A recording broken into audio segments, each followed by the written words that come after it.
형 에서를 만날 생각에 홀로 고뇌하던 야곱은 그 밤에 어떤 사람과 씨름을 하게 됩니다. 이 씨름은 날이 셀 때까지 이어졌습니다.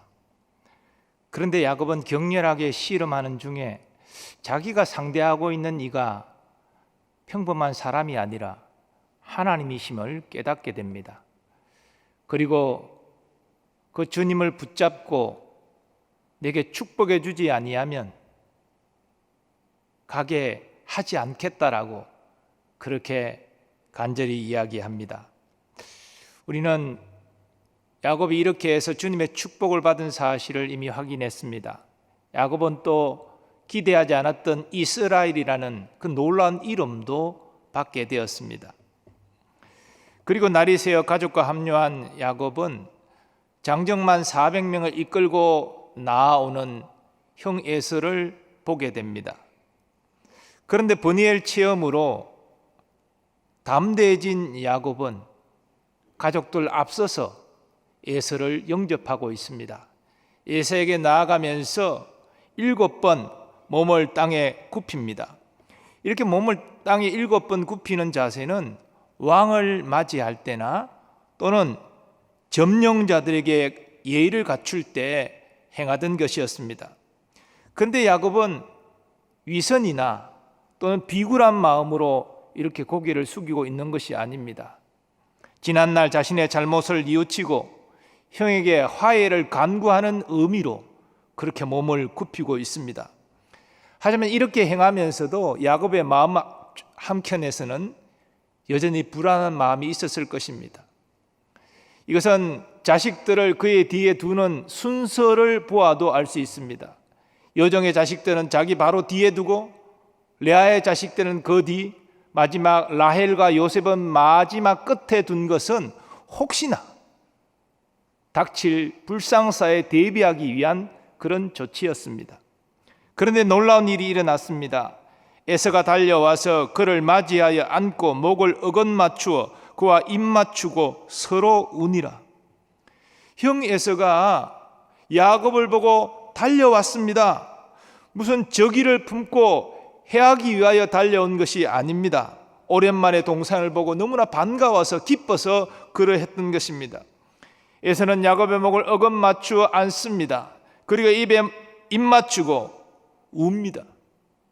그 아버지를 속이고 자신이 받아야 될 장자의 축복을 빼앗은 야곱. 그래서 에서는 아버지가 돌아가시면 내가 동생을 죽이리라 결심했던 그런 과거가 있는데 어떻게 이렇게 반갑게 동생을 안을 수 있는 것입니까? 이것은 참으로 놀라운 일입니다.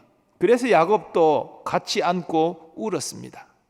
형제가 20년 만에 만나서 그 자리가 보복의 피해 자리가 될 수 있었는데 뜨겁게 포옹하는 기쁨의 상봉의 자리가 된 것입니다. 에서는 포옹을 풀고 야곱 뒤에 있는 여인들과 아이들을 지적하며 너와 함께 한 이들이 누구냐고 묻습니다. 야곱은 하나님께서 주의 종에게 은혜로 주신 자식들이다 라고 대답합니다. 그래서 야곱의 모든 가족이 그 순서대로 나와서 인사합니다. 그 인사를 다 받고 에서가 또 야곱에게 묻습니다. 내가 만난 바 이 모든 때는 무슨 까닭이냐? 바로 야곱이 형 에서에게 보낸 예물을 말하는 것입니다. 이와 관련하여 야곱이 말합니다. 내 주께 은혜를 입으려 함이니이다. 은혜를 입기 원하기 때문입니다. 그런 뜻이지요. 이에 에서가 말합니다. 내 동생아, 내게 있는 것이 족하니 내 소유는 네게 두라. 하나님께서 에서에게도 물질의 복을 주셨습니다. 장정만 400명을 거느릴 정도면 굉장한 세력입니다. 그런데 재산도 많았겠지요. 하나님은 에서에게도 물질의 복을 주셨기 때문에 이제 야곱에게 그 짐승들을 돌리려고 하는 것입니다. 이 야곱이 다시 이릅니다. 그렇지 아니하니이다. 내가 형님의 눈앞에서 은혜를 입었사오면 청하건대 내 손에서 이 예물을 받으소서. 내가 형님의 얼굴을 배운 적 하나님의 얼굴을 본 것 같사오며 형님도 나를 기뻐하심이니이다. 하나님이 내게 은혜를 베푸셨고 내 소유도 족하오니 청하건대 내가 형님께 드리는 예물을 받으소서. 이렇게 야곱이 재차 강권하니 에서가 그 예물을 받았습니다. 고대 사회에서 선물은 동맹의 표시이고 또 우위의 정표였습니다. 그래서 어떤 선물을 받는 것은 그 사람과 교제를 허락하는 의미가 있고, 선물을 거부하는 것은 전쟁의 의미가 있습니다. 야곱은 화해의 그러한 증거로서 예물을 형에게 주었고, 이것을 알았던 에서는 그 선물을 이제 받게 된 것입니다. 야곱의 예물을 받은 에서는 야곱에게 이렇게 말합니다. 우리가 떠나자. 내가 너와 동행하리라. 이것은 가나안 헤브론까지 먼 길이기 때문에 가나안 족속들에게 너와 너의 가족이 해를 당하지 않도록 내가 이 400명과 함께 너와 동행하면서 너를 보호해 주겠다, 그런 의미가 됩니다. 헤브론 옆이 또 자신이 거처하는 세일이기 때문에 그와 같이 동행하다가 자기는 세일로 가려고 그렇게 말했던 것입니다. 그러나 400명의 장정이 동행하는 것은 쉬운 일이 아닙니다. 왜냐하면 야곱은 어린 자녀들이 있고 또 짐승들은 새끼들이 있기 때문에 장정의 속도를 따라갈 수 없기 때문입니다. 그래서 야곱이 말합니다. 내 주도 아시거니와 자식들은 연약하고 내게 있는 양떼와 소가 새끼를 데리고 있은즉 하루만 지나치게 몰면 모든 떼가 죽으리니 청하건대 내 주는 종보다 앞서가소서. 나는 앞에 가는 가축과 자식들의 걸음대로 천천히 인도하여 세일로 가서 내 주께 나아가리이다. 성서학자들은 야곱의 맏아들 르우벤이 약 13세 정도 되었고, 막내 요셉이, 베냐민이 태어나기 전이니까요, 요셉이 6세 정도 되었을 것으로 봅니다. 야곱의 말에 다시 에서가 말합니다. 내가 내 종 몇 사람을 내게 머물게 하리라. 400명의 장정이 부담스러우면 몇 명이라도 네 곁에 두어서 너를 돕고 보호하게 하겠다, 그런 말입니다. 하지만 야곱은 이도 정중히 거절합니다. 어찌하여 그리하리까? 나로 내 주께 은혜를 얻게 하소서. 그래야 에서는 자기 거처인 세일로 돌아가고, 그리고 야곱은 그 가던 길을 가게 됩니다. 야곱은 형 에서와 헤어진 지 숫곳에 이르러 자기를 위하여 집을 짓고 가축을 위하여 우릿간을 짓습니다. 이 의미는 그곳에 하루 이틀 체류하는 것이 아니라 상당 기간 머물고자 하는 것입니다. 야곱은 여기까지 오는데 심신이 매우 지쳤습니다. 자그마치 20년 동안 외삼촌 집에서 불철주야 쉬지 않고 일했습니다. 14년은 두 아내를 위하여 일했고 6년은 아무 소유 없는 그가 이제 소유를 얻기 위하여 품삯을 정하고 일했습니다. 그리고 하나님의 말씀에 따라서 하란을 떠나 가나안 고향으로 급히 출발하는데 외삼촌 라반의 추격을 받았습니다. 급박을 받았습니다. 그 긴장된 시간을 그는 또 보내야 했습니다. 외삼촌 라반과 죄악을 맺고 외삼촌이 돌아가고 나니까 이제는 형이 에서가 또 자기를 찾아온다고 합니다. 또 얼마나 긴장했습니까? 또 긴장한 그는 사람의 모양으로 나타나신 그리스도와 붙잡고 밤새 온 힘을 다하여 씨름을 하지 않았습니까? 그리고 씨름하는 중에 주님의 치심을 받아서 허벅지 관절이 어긋나서 절개되었습니다. 한마디로 심신이 완전히 지쳐있는 그는 가족과 짐승떼를 이끌고 더 이상 움직이기 어려웠습니다. 그래서 요단강을 건너기 전에 그 요단강 동쪽 계곡에 이렇게 숫곳이라는 곳에서 장기간 머물게 된 것입니다. 오늘 본문에서 우리가 주목하고자 하는 것은 야곱이 형 에서와 기쁨의 상봉을 한 것입니다. 야곱은 형에게 연거푸 예물을 보내면서 화해의 뜻을 전했습니다. 또 형에게 나아가면서 7번 왕에게 하는 그러한 예의를 갖추어서 머리를 땅에 굽히면서 그렇게 겸손히 나아갔습니다. 인간적으로 형과 화해하기 위해서, 형과 정말 아름다운 만남을 하기 위해서 최선을 다한 것입니다.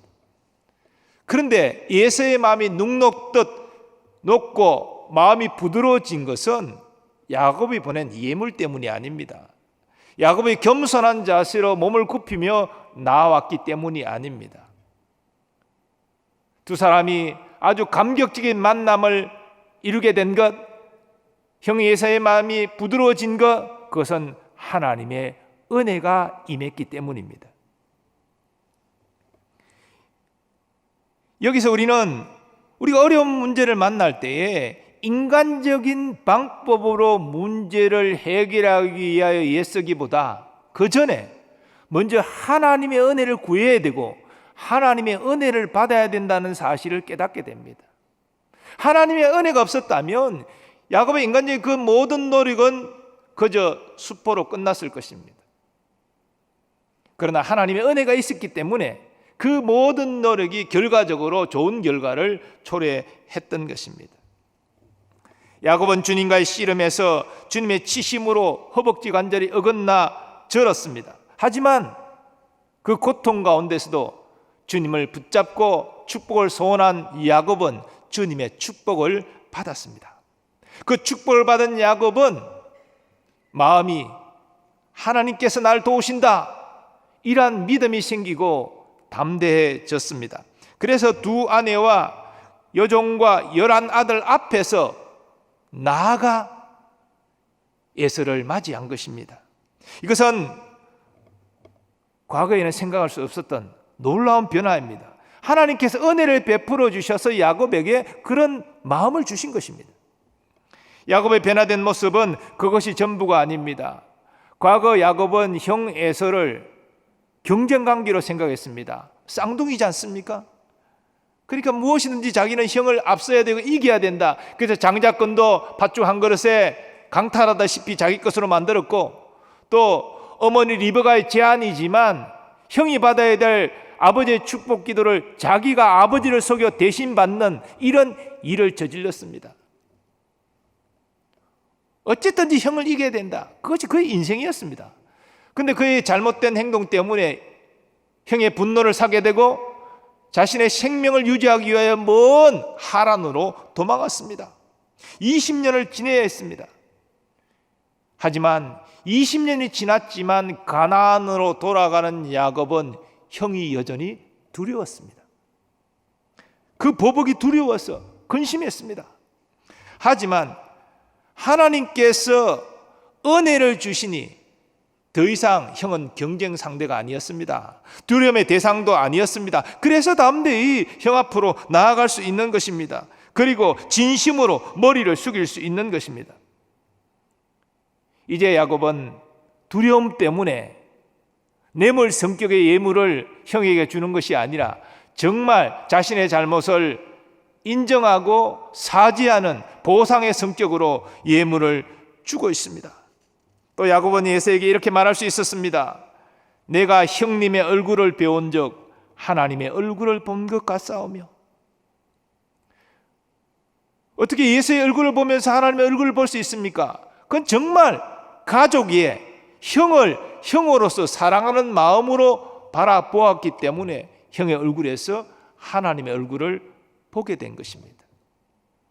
우리가 서로가 주님의 사랑을 힘입어 사랑의 눈빛으로 교우들을 바라보고 대하면 그 교우들의 얼굴에서 하나님의 모습을 볼 수가 있는 것이죠. 이 모든 것이 하나님께서 야곱에게 은혜를 베푸신 결과였습니다. 하나님의 은혜는 에서도 변화시켰습니다.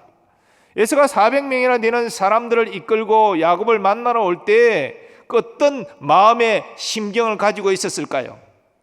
성경은 그것을 분명히 증거하고 있지 않지만 20년 전의 사건을 생각해 볼 때 분노해서 동생을 죽일 것이라고 결단했던 야곱의 에서의 모습을 생각해 본다면 그렇게 우호적인 마음으로 오지는 않았을 것이라는 것을 우리는 능히 짐작할 수 있습니다. 그런데 야곱이 머리를 7번 굽히며 나아올 때 에서의 행동은 완전히 우리의 예상을 벗어납니다. 에서가 달려와서 그를 맞이하여 안고 목을 어긋맞추어 그와 입맞추고 서로 우니라. 에서는 지난 악 감정을 다 잊어버렸습니다. 20년 만에 만난 동생을 기쁨으로 껴안고 있습니다. 입맞추고 울고 있습니다. 이것은 하나님의 은혜 아니고서는 설명될 수 없는 장면입니다. 에서의 변화된 모습은 또 있습니다. 에서는 동생이 보낸 예물에 대하여 뭐라 말했습니까? 내 동생아, 내게 있는 것이 족하니 내 소유는 내게 두라. 그 예물을 동생에게 돌리려고 합니다.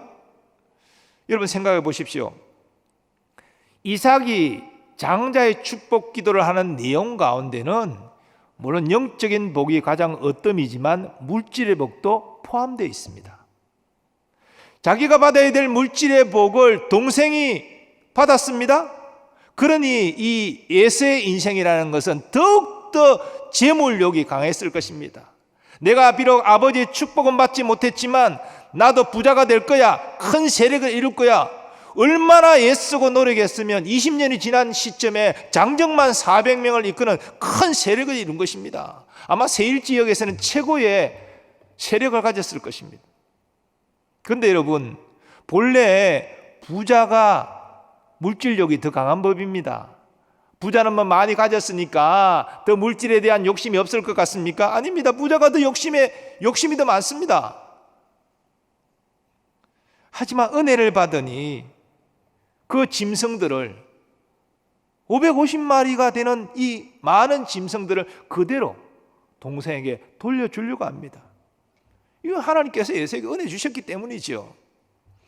그리고 에서는 동생 야곱과 동행하겠다고 합니다. 말씀드린 대로 이것은 에서를 의심하고 감시하기 위함이 아닙니다. 이 가나안 족속들로부터 보호하기 위해서 그렇게 제안한 것입니다.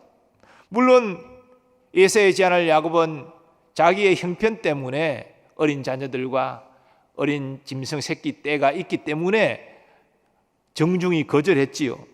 하지만 몇 사람이라도 남겨서 야곱을 돕게 하고자 했던 것, 그것은 형으로서 동생을 향한 순수한 마음, 도움을 주고자 하는 마음 때문에 그렇게 한 것입니다. 이렇게 야곱과 에서는 20년 만에 만났을 때 본래 예상은 보복을 하는 피비린내 나는 그런 자리가 될 수도 있었지만, 그러나 이렇게 하나님의 은혜가 야곱에게 임하고 에서에게 임하니 뜨겁게 포옹하고 눈물을 흘리는 그런 복된 만남의 자리가 된 것입니다. 이러한 사실은 우리에게도 그대로 적용됩니다. 우리의 삶도 야곱과 에서의 관계처럼 불편한 인간관계가 있습니다. 그런 불편한 인간관계가 가족 안에서도 일어날 수 있고요, 교회 안에서 교우들과의 관계 속에서도 일어날 수 있습니다. 직장에서도 일어나고 이웃과의 관계에서도 일어날 수 있습니다. 우리가 이 어려운 인간관계의 문제를 풀기 위해서 어떻게 해야 하겠습니까? 우리는 이미 위기 가운데 있던 야곱이 어떻게 했는지를 성경을 통해서 확인한 바 있습니다. 그것은 위기 가운데 기도하는 것입니다. 하나님께서는 기도를 명하셨고 그 기도에 대한 응답을 또한 약속하셨습니다. 그러므로 하나님의 백성이 믿음으로 기도하면 하나님이 약속하신 것이 있기 때문에 그 기도를 외면하지 못하십니다. 이기지 못하시고 응답하십니다. 반드시 기도하는 자에게 은혜를 베푸신다는 것이죠. 그러면 여러분, 위기 가운데 야곱이 그래했던 것처럼 약속의 말씀을 붙잡고 기도하십시오. 하나님이 약속하셨기 때문에 약속을 변개치 못하십니다. 그러므로 우리가 어려운 인간관계를 풀기 위하여 약속 말씀 붙잡을 때에 하나님의 원수라도 그 마음을 부드럽게 바꾸어 주십니다. 그리고 겸손히 기도하십시오. 하나님 앞에 가난한 심령이 되어서 겸손히 기도하며 나아갈 때 긍휼이 넘치는 하나님의 은혜를 경험하게 되실 것입니다. 그리고 또 우리는 간절히 기도해야 됩니다. 하나님이 응답해 주시지 아니하면 나는 물러나지 않겠습니다. 나는 하나님이 응답하실 때까지 계속 기도하겠습니다. 이런 간절한 기도의 자세가 믿음의 기도 자세이고, 이런 기도 자세를 하나님은 기뻐하십니다. 그리고 그에게 은혜를 베푸시는 것이지요. 우리가 이렇게 기도하여 하나님의 은혜를 받으면 이전과 다르게 우리가 경험하는 바가 있습니다. 먼저 우리는 마음의 평안을 경험합니다. 우리의 삶에 문제가 그대로 있습니다. 문제가 해결된 것 아닙니다. 꼬인 인간관계 그대로 있습니다. 하지만 은혜를 받으면 먼저 내 마음이 평안해지는 거예요. 하나님이 내 마음을 만지시는 것이죠. 아니, 하나님이 나와 함께하고 계시기 때문에 내가 영적으로 느끼는 겁니다. 하나님이 함께 하시니 이것을 느끼니 내 마음이 평안한 것이지요. 또 우리가 은혜를 받으면 담대해짐을 경험합니다. 하나님이 함께 하시는데 뭐가 겁이 납니까?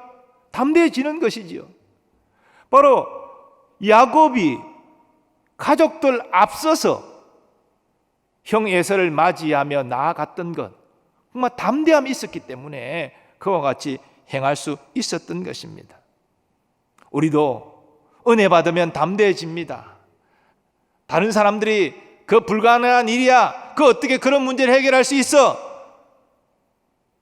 하지만 하나님이 나와 이미 함께 하시니, 하나님에게 은혜 주셨기 때문에 나는 담대하게 나갈 수가 있는 것이죠.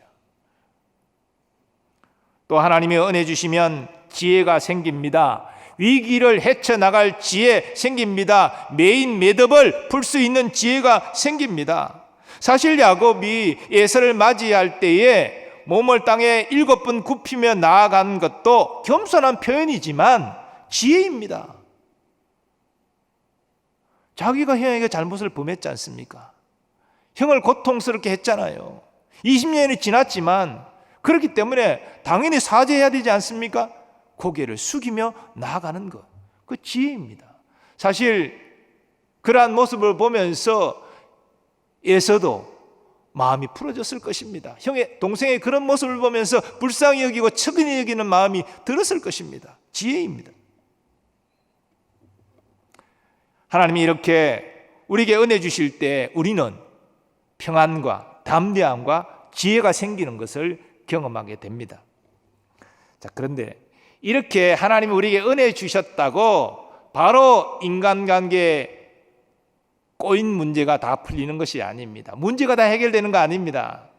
은혜를 받지만 은혜 받은 내가 이제는 은혜 받은 자답게 행해야 할 것이 있습니다. 특별히 이 불편한 인간관계의 문제를 푸는 일에 있어서는요, 중요한 우리가 행해야 될 것이 있는데, 첫째는 내가 누군가에게 잘못을 범했다, 누군가를 고통스럽게 했다, 누군가의 손해를 끼쳤다. 그래서 그가 대단히 화가 나고 나를 적대시하고 생각한다. 그를 찾아가 사죄해야 됩니다. 내가 잘못했습니다. 나를 용서해 주십시오. 은혜 받은 자는 잘못을 시인하고 상대방을 찾아가 용서를 구해야 됩니다. 그리고 그가 나로 인해서 어떤 물질적인 피해를 입었다면 그 피해를 또한 성실히 갚아 주어야 됩니다. 내가 은혜 받았으니 하나님이 알아서 다 해주시겠지, 그래가지고는 인간관계에 꼬인 것들이 풀리지 않는다는 것입니다. 야곱이 에서에게 나아가면서 정말 왕을 대하듯이, 점령자를 대하듯이 7번 땅에 몸을 굽힌 것은 진실로 자신이 형에게 잘못했다, 사죄의 표현이었습니다. 그리고 처음에 예물을 보낸 것은 형의 마음을 누그러뜨리기 위한 하나의 방법으로 예물을 보낸 것이지만, 형과의 뜨거운 포옹을 경험하고 난 다음에 형이 그 짐승을 돌려주려고 할 때 다시 받으라고 강권했던 것은 바로 보상의 성격으로 내가 할 수 있는 최선의 그런 보상을 형에게 한 것입니다. 그러므로 우리가 정말 하나님의 은혜를 받았다고 한다면 진심으로 내가 해를 가한 사람에게, 고통을 준 사람에게 사죄해야 됩니다. 용서를 구해야 됩니다. 그리고 말로만 사죄하는 것으로 끝나는 것이 아니라 내가 그에게 보상할 수 있는 것으로 보상해야 됩니다. 그것이 은혜 받은 자의 합당한 모습입니다. 또 반대로 우리가 어떤 사람에게 억울한 일을 당하고 고통을 당하고 그래서 손해를 보고 이럴 수도 있지요. 하지만 우리가 은혜를 받으면 그 미운 사람, 보기 싫은 사람, 정말 화가 그만 생각하면 나는 사람, 하지만 우리는 용서할 수 있어야 됩니다. 그가 진심으로 잘못을 깨닫고 용서를 구하면 지난 일을 다 잊어야 됩니다. 그리고 그가 정말 갚을 수 없는 경제적 빈곤 가운데 있다면 내가 물질적인 손해를 보았다 할지라도 그것 또한 잊을 수 있어야 합니다. 예수님께서는 주는 것이 받는 것보다 복이 있다 그렇게 말씀하셨습니다. 이 주는 것이 받는 것보다 복이 있다는 것은 용서의 문제도 마찬가지입니다. 용서를 내가 먼저 하는 것이죠. 상대방이 말하기 전에 용서를 하는 것. 또 내가 먼저 그에게 용서를 구하는 것, 이것도 복된 것입니다. 사실 인간관계의 문제라는 것은 일방이 100% 잘못한 건 없거든요. 사실 쌍방이 어느 정도 잘못한 요소들이 있거든요. 그럴 때는 내가 예를 들어서 이런 수치가 정확할 수는 없지만 내가 30%, 그쪽이 70% 잘못이 있다 할지라도 30% 있는 내가 70% 잘못한 사람에게 사과를 받아야지, 이게 인간적인 논리잖아요. 하지만 은혜를 받으면 30%밖에 잘못을 안 해도 그를 찾아가서 내가 잘못했다라고 먼저 말하는 것이죠. 이게 복된 자인 것입니다.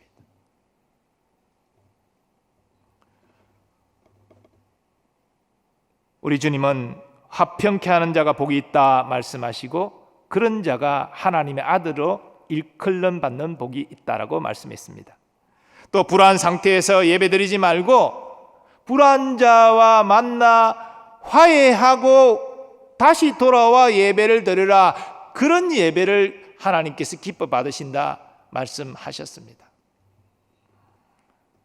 그러므로 오늘 말씀을 통해서 그 20년 형제지만 정말 너무나 미워하고 미움을 받는 이런 관계가 하나님의 은혜로 기쁨의 눈물을 흘리는 상봉의 자리가 된 것처럼 여러분의 삶 가운데 어떤 사람과 불편하고 불화하고 좋지 않은 관계에 있다고 한다면 하나님의 은혜가 임해서 그 관계를 먼저 풀어가는 여러분 되시기 바랍니다.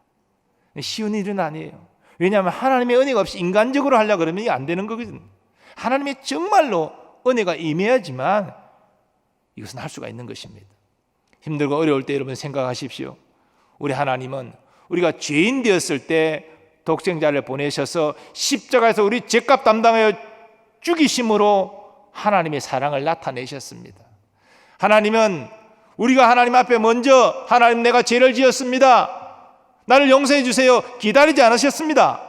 먼저 독생자를 보내서 우리의 죄값을 대신 담당하심으로 용서의 길을 여셨습니다.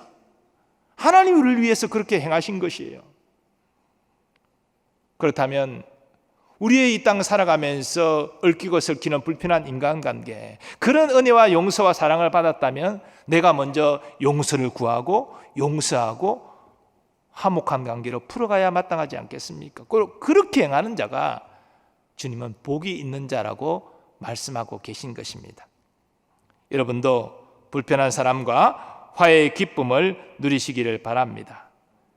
그것이 복된 인생입니다. 누구와도 불편하지 않고 화목한 관계 이루어 간다면 이게 복된 인생이 아니겠습니까? 우리 교회도 신앙생활 하다 보면 서로 불편한 관계, 어색한 관계, 힘든 관계, 보기 싫은 관계 될 수 있지요.